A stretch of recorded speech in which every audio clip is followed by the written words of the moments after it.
أعوذ بالله السميع العليم من الشيطان الرجيم.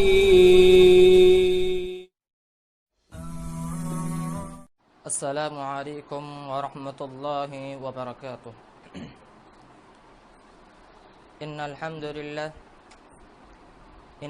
لله نحمده ونستعينه ونستغفره ونعوذ بالله من شرور أنفسنا ومن سيئات أعمالنا. من يهد الله فلا مضل له ومن يضلله فلا هادي له.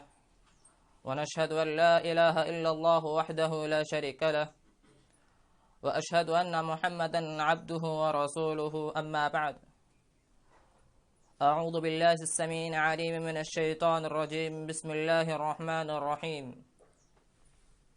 يا أيها الناس اتقوا ربكم الذي خلقكم من نفس واحدة وخلق منها زوجها وبث منهما رجالا كثيرا ونساء واتقوا الله الذي تساءلون به والأرحام إن الله كان عليكم رقيبا.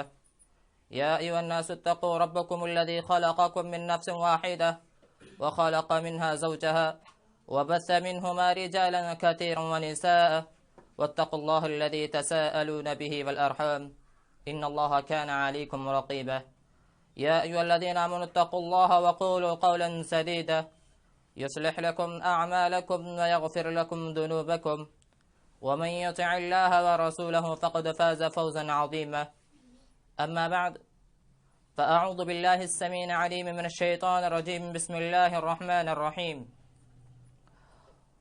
رب اشرح لي صدري ويسر لي أمري واحلل عقدة من لساني يفقهوا قولي. رب زدني علما رب زدني علما رب زدني علما. وقال الله تعالى في القرآن المجيد: فقلت استغفروا ربكم إنه كان غفارا يرسل السماء عليكم مدرارا ويمددكم بأموال وبنين ويجعل لكم جنات ويجعل لكم أنهارا. محترم سامعین کرام اور حاضرین مجلس، الحمدللہ ہم نے رمضان کے مہینے گزارا، رمضان کے مہینے کے روزے بھی رکھ لیے اور آج عید کا دن ہے اور ہم نے الحمدللہ نماز بھی ادا کر لی. سامعین کرام، آج جس دور سے گزر رہے ہیں، جس حالات سے گزر رہے ہیں، جس خطرناک حالات سے اور خطرناک خوف کے حالات سے ہم گزر رہے ہیں، ہم جانتے ہیں، ہم کو معلوم ہے کہ یہ وہ دور بیماری کا دور ہے، لاک ڈاؤن کا دور ہے.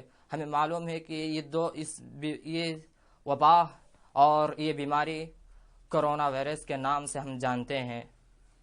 سامعین کرام، لاک ڈاؤن جب سے پی ایم مودی نے لاک ڈاؤن کا سلسلہ شروع کیا، جاری کیا، جب سے لے کر ابھی تک، یعنی ابھی سلسلہ چلتا ہے یعنی پتہ نہیں، لیکن اس لاک ڈاؤن میں مسجدیں، مدارس، کاروبار، ہر طرح کے مسلمانوں پر ظلم ستم ہو رہے ہیں. ہر طرح کے مسلمانوں کو ٹارگیٹ کر کے مسلمانوں کو نشانہ بنایا جا رہے ہیں. سامعین کرام، ہم اس دور میں ہم اس کاروبار اور ہمارے کاروبار کے اندر برکتیں نہیں ہے. ہمارے مسلمانوں پر ظلم ستم ڈھائے جا رہے ہیں، مسلمانوں پر ہر طرح کے مسلمانوں پر ظلم کیا جا رہا ہے. ہم اس دور میں ہم مصیبتیں، پریشانیاں ڈھیلتے جا رہے ہیں، برداشت کر رہے جا رہے ہیں. ہم رمضان کے مہینے بھی الحمدللہ ہم نے گزارے ہیں، روزے بھی رکھ لی ہے اور عید کی نماز بھی پڑھ لی ہے. ہم رمضان کے اندر اللہ رب العالمین سے توبہ بھی کر لی ہے اور نمازیں بھی ادا کر لی ہے، روزے بھی رکھ لی ہے اور صدقات اور زکوٰۃ ہم نے اللہ کے راستے میں خرچ بھی کیا ہے. اسی طریقے سے رمضان کے پہلے جس طریقے سے ہم توبہ استغفار کرتے ہیں رمضان میں بھی کیا ہے اور غیر رمضان میں بھی ہمیں توبہ استغفار کرنا چاہیے، ضروری ہے۔ توبہ استغفار کرنے سے انسان کے اندر خوشحال زندگی آتی ہے۔ سامعین کرام، اگر انسان توبہ نہیں کرتا، اگر انسان توبہ استغفار نہیں کرتا، اللہ رب العالمین ایک نہ ایک دن اللہ رب العالمین توبہ استغفار کرنے کا دروازہ بھی بند کرتا ہے۔ کب؟ جب موت آتی ہے، جب روح قبض ہوتی ہے، جب روح انسان کے اندر سے جاتی ہے تو توبہ استغفار کا دروازہ بند ہو جاتا ہے۔ اللہ رب العالمین اس وقت توبہ استغفار قبول نہیں کرتا ہے۔ اسی لیے ہم تمام کو چاہیے کہ دن میں 1 مرتبہ، دن میں 100 مرتبہ توبہ استغفار کرنا چاہیے، کیونکہ نبی اکرم صلی اللہ علیہ وسلم کی حدیث ہے۔ نبی اکرم صلی اللہ علیہ وسلم نے فرمایا، صحیح مسلم کی حدیث ہے، صحیح مسلم کی حدیث ہے، اللہ کے نبی اکرم صلی اللہ علیہ وسلم فرماتے ہیں، دن میں 100 مرتبہ میں نے توبہ استغفار کرتا ہوں۔ سامعین کرام، اللہ کے نبی اکرم صلی اللہ علیہ وسلم کا یہ حال ہے۔ اللہ کے نبی اکرم صلی اللہ علیہ وسلم تو معصوم عن الخطا ہے۔ نبی اکرم صلی اللہ علیہ وسلم کے پچھلے تمام گناہ معاف کر دیے گئے ہیں، اس کے باوجود اللہ کے نبی اکرم صلی اللہ علیہ وسلم توبہ استغفار کرتے تھے۔ اس کے باوجود نبی اکرم صلی اللہ علیہ وسلم تہجد کے نماز کے پابند تھے۔ نبی اکرم صلی اللہ علیہ وسلم سنتوں کے پابند تھے، نفلی روزے رکھتے تھے، فرض روزے رکھتے تھے، نمازوں کا اہتمام کرتے تھے۔ لیکن آج ہمارا حال کیا ہے؟ ہمارا حال تو بدتر ہو گیا ہے۔ آج مسلمان توبہ استغفار کرنے کے لیے تیار نہیں ہے، نمازوں کا اہتمام کرنے کے لیے ہم تیار نہیں رہتے ہیں۔ مسلمانوں، نبی اکرم صلی اللہ علیہ وسلم سے پوچھا گیا، نبی اکرم صلی اللہ علیہ وسلم کے تہجد کو دیکھ کر، نبی اکرم صلی اللہ علیہ وسلم کی عبادت کرتے ہوئے نبی اکرم صلی اللہ علیہ وسلم کو دیکھ کر فرمایا، اے اللہ کے نبی اکرم صلی اللہ علیہ وسلم، صحابہ نے عرض کیا، اے اللہ کے نبی اکرم صلی اللہ علیہ وسلم، اللہ تعالیٰ نے آپ کے اگلے پچھلے تمام گناہ معاف کر دیے گئے ہیں، آپ معصوم عن الخطا ہے، آپ کے تو اگلے پچھلے تمام گناہ معاف کر دیے ہیں، اس کے باوجود آپ اتنی عبادت کیوں کرتے ہیں؟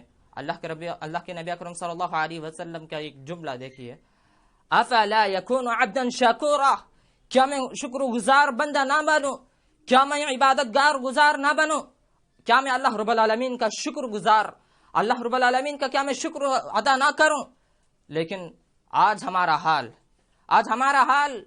آج اپنے آپ کو عبادت گار کہتے ہیں، اپنے آپ کو نمازوں کا اہتمام، اپنے آپ کو نمازی سمجھتے ہیں۔ یاد رکھو سورج مغرب سے طلوع ہونے سے پہلے اگر کوئی توبہ استغفار کرتا ہے، اللہ رب العالمین اس کی توبہ استغفار قبول کرتا ہے۔ حدیث ہے، من تاب قبل تطلع علی شمسہ، جو شخص توبہ استغفار کرتا ہے سورج طلوع ہونے سے پہلے، مغرب سے سورج طلوع ہونے سے پہلے، تو اللہ رب العالمین اس کے توبہ کو قبول کرتا ہے۔ ہم تمام کو چاہیے کہ توبہ استغفار کرنا چاہیے، دن میں 100 مرتبہ یا کم از کم اس سے بھی زیادہ، جتنا بھی ہو سکے توبہ استغفار کرنا چاہیے۔ نمازوں کا اہتمام کرنا چاہیے، دعاؤں کا اہتمام کرنا چاہیے۔ صبح و شام کے جو اذکار اللہ کے نبی اکرم صلی اللہ علیہ وسلم نے ہمیں سکھائی ہے، ہم اس کو اہتمام کرنا چاہیے، ہمارے زندگی میں اس کو لائیں۔ ہمارے زندگی میں اگر ہم اس کو لائیں گے تو ہم جو ہمارے اوپر مصیبتیں آتے ہیں، جو بھی پریشانی آتی ہیں، ہم اس سے دور ہو سکتے ہیں۔ سورہ نوح، حضرت نوح علیہ السلام اپنے قوم سے کہتے ہیں کہ فَقُلْتُ اسْتَغْفِرُوا رَبَّكُمْ، میں نے اللہ رب العالمین سے دعا کی، اے اللہ میرے گناہوں کو معاف فرما دے۔ فَقُلْتُ اسْتَغْفِرُوا رَبَّكُمْ، اے اللہ تم میرے گناہوں کو معاف کر دے۔ إِنَّهُ كَانَ غَفَّارًا، بے شک اللہ رب العالمین غفار ہے، غفور ہے، رحم کرنے والا ہے۔ اے اللہ میرے گناہوں کو معاف کر دے، بے شک تو بخشنے والا ہے، رحم کرنے والا ہے۔ فَقُلْتُ اسْتَغْفِرُوا رَبَّكُمْ إِنَّهُ كَانَ غَفَّارًا يُرْسِلِ السَّمَاءَ عَلَيْكُمْ مِدْرَارًا، اور وہ تمہارے اوپر موسلادھار بارش برساتا ہے۔ يُرْسِلِ السَّمَاءَ عَلَيْكُمْ مِدْرَارًا وَيُمْدِدُكُمْ بِأَمْوَالٍ وَبَنِينَ، اور وہ تمہارے مال اور اولاد میں زیادتی کرتا ہے، تمہارے مال اور اولاد میں برکت عطا کرتا ہے۔ وَيَجْعَلْ لَكُمْ جَنَّاتٍ اور تمہارے لیے باغات تیار کر رکھتا ہے، وَيَجْعَلْ لَكُمْ أَنْهَارٍ اور تمہارے لیے نہریں جاری کرتا ہے۔ لیکن آج ہمارا حال کیا ہو چکا ہے؟ لیکن آج مسلمانوں کا حال تو خراب ہوتے جا رہا ہے۔ مصیبتیں آتے ہیں، مصیبتیں پریشانیاں آتے ہیں، مصیبتیں پریشانیاں آنے کے بعد ہم اس پر صبر نہیں کرتے ہیں۔ یہ جو مصیبتیں، یہ جو پریشانیاں آتی ہے، یہ صرف اور صرف ہمارے کرتوتوں کے وجہ آتی ہے۔ جیسے کہ اللہ رب العالمین نے سورہ شورى میں ارشاد فرماتا ہے وَمَا أَصَابَكُم مِّن مُّصِيبَةٍ فَبِمَا كَسَبَتْ أَيْدِيكُمْ وَيَعْفُو عَن كَثِيرٍ۔ یہ جو تمہارے اوپر مصیبتیں پریشانی آتی ہے، یہ تمہارے ہاتھوں کی کمائی کا نتیجہ ہے۔ میرے بھائیوں، توبہ استغفار کرنے کے بھی فوائد اللہ تعالیٰ نے ذکر کیا ہے۔ ہم نے جو آیت نوح علیہ السلام کی جو آیت میں نے آپ کے سامنے تلاوت کی ہے، اس کا ترجمہ بھی کیا ہے۔ اس کا فوائد یہ ہے کہ توبہ استغفار کرنے سے انسان کی زندگی میں خوشحالی آتی ہے۔ توبہ استغفار کرنے سے گناہ سے بچتے ہیں، ظلم زیادتی سے بچتے ہیں۔ اللہ رب العالمین موسلادھار بارش بھی برساتا ہے اور ہمارے لیے باغات تیار کر رکھتا ہے اور ہمارے لیے نہریں جاری کرتا ہے اور ہمارے اولاد اور مال میں برکتی عطا کرتا ہے، برکت دیتا ہے۔ ہم تمام کو چاہیے کہ توبہ استغفار کرنا ضروری ہے۔ اگر ہم دن میں 100 مرتبہ توبہ استغفار کریں گے تو اللہ تعالیٰ ہمیں محفوظ کرے گا، اللہ تعالیٰ ہماری حفاظت کرے گا۔ اللہ رب العالمین حفاظت کرنے والا ہے، اللہ رب العالمین نے خود حفاظت کے ذمہ لیا ہے۔ لیکن آج مسلمان توبہ استغفار کرنے کے لیے دور ہوتا جا رہا ہے، غافل ہے توبہ استغفار کرنے سے۔ خلاصہ یہ ہے، اس خطبے کا خلاصہ یہ ہے کہ ہم تمام کو چاہیے توبہ استغفار کریں۔ اگر ہم ظلم سے بچنا چاہتے ہیں، اگر ہم پریشانیوں سے بچنا چاہتے ہیں، اگر ہم مصیبتوں سے بچنا چاہتے ہیں، اگر ہم عبادت گار گزار بننا چاہتے ہیں، تو ہم صرف اور صرف توبہ استغفار، نمازوں کا اہتمام، دعاؤں کا اہتمام، صبح و شام کے دعا جو اللہ کے نبی اکرم صلی اللہ علیہ وسلم نے ہمیں بتائی ہے، اگر ہم اس پر عمل کریں گے، اگر ہم اس پر پیرا ہوں گے تو ہمارے اوپر کوئی بھی مصیبتیں، کوئی بھی پریشانی نہیں آتی۔ حکومت کی طرف سے اور جو بھی کمیٹی کی طرف سے ہمیں جو ہدایت دیتے ہیں، جو ہمیں رہنمائی کرتی ہے، ہم اس پر عمل پیرا ہوئیں۔ اگر ہم اس پر عمل پیرا ہوں گے تو ہمارے اوپر کوئی بھی مصیبتیں، پریشانی نہیں آتی ہے۔ حکومت ہمارے لیے بھلائی کے لیے کرتا ہے، ہم بھلائی سمجھ کر، ہم اس کو بھلائی سمجھ کر ہم ان کی بھی مدد کرنا ضروری ہے۔ آج مسلمانوں کے اندر بھی کمیاں ہے، لیکن مسلمان اپنے آپ کو سمجھتا نہیں۔ آج مسلمان لاک ڈاؤن کرنے کے باوجود بھی مسلمان پھرتے نظر آ رہا ہے۔ آج مسلمان لوگوں کو بازار میں دیکھا جا رہا ہے۔ یہ بیماری بہت خطرناک بیماری ہے۔ ہم اس بیماری سے بچنے کے لیے صبح و شام 3 مرتبہ اگر ہم دعائیں کا اہتمام کریں گے، لاک ڈاؤن میں جو ہم بیماریاں ہیں، اگر ان سے بچنا چاہتے ہیں بیماریوں سے، وہ بیماری کی دعا یہ ہے، اللہ کے نبی اکرم صلی اللہ علیہ وسلم نے حدیث کے اندر بھی ذکر کیا ہے، وہ دعا یہ ہے، بسم اللہ الذی لا یضر مع اسمہ شیء فی الارض ولا فی السماء وهو سمیع علیم۔ اور یہ دعا 3 مرتبہ۔ اور ایک دعا، اعوذ بکلمات اللہ التامات من شر ما خلق۔ اور ایک دعا، اللہم انی اعوذ بک من البرص والجنون والجذام ومن سیء الاسقام، اللهم عافني في بدني، اللهم عافني في سمعي، اللهم عافني في بصري، لا الہ الا انت۔ اگر ہم دعاؤں کا اہتمام کریں گے، اگر ہم دعاؤں کا اہتمام، ذکر و اذکار اگر ہم کرتے رہیں گے، ہمیں مصیبتوں سے، ہمیں پریشانیوں سے محفوظ ہوں گے انشاءاللہ۔ آخر میں اللہ رب العالمین سے دعا کہوں، اے باری الہ، ہم تمام لوگوں کو، ہم تمام مسلمانوں کی حفاظت فرما۔ اے اللہ، ہندوستان میں بہت سے مسلمان پریشان ہیں، اے اللہ ان کی مدد فرما۔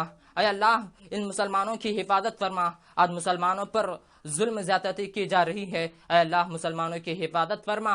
ہمارے عبادتیں اور ہمارے دعائیں، ہمارے توبہ استغفار قبول کر لے۔ اے اللہ ہم 2-4 اور جو لاک ڈاؤن ہے، اے اللہ لاک ڈاؤن کو نکال دے۔ اے اللہ بیماریوں سے بچائیں، اور جو بھی اے اللہ جہاں مدارس، مساجد، کاروبار کو کھول دے۔ آخر میں اپنی بات کو ختم کرتے ہوئے دعا کہوں، اے اللہ ہم تمام لوگوں کو کہی ہوئی باتوں پر عمل کرنے کی توفیق عطا فرما۔ تقبل اللہ منا ومنکم۔ السلام علیکم ورحمۃ اللہ وبرکاتہ۔